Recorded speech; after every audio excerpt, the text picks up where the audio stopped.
Hello mga kalola, magandang Friday pala sa inyong lahat dyan. At ito kami ngayon maliligo dito sa Marine Aqua or Aqua Marine Resort. Ayun mga kalola, ang entrance fee dito is 1,000 mahigit sa pera natin mga kalola. Medyo mahal siya pero maganda, sulit ang nyo dito, paliligo. Kasi may siya, pang baby, pang adult, at may dagat din kung gusto nyo sa dagat. Isang way lang siya.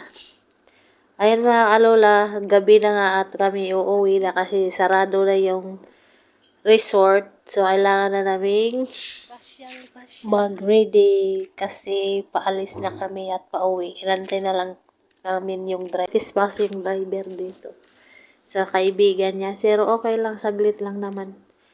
At ayan mga kalola, for today's video. Sana'y nagustuhan niyo ang view ng resort na to. At kung gusto nyo, i-search nyo lang sa Facebook, Aqua Marine Resort. Lalabas yan. At alam nyo yan.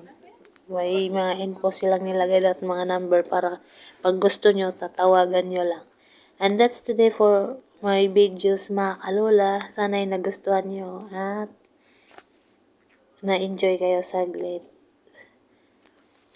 Maraming salamat and God bless and more blessings. Next my video.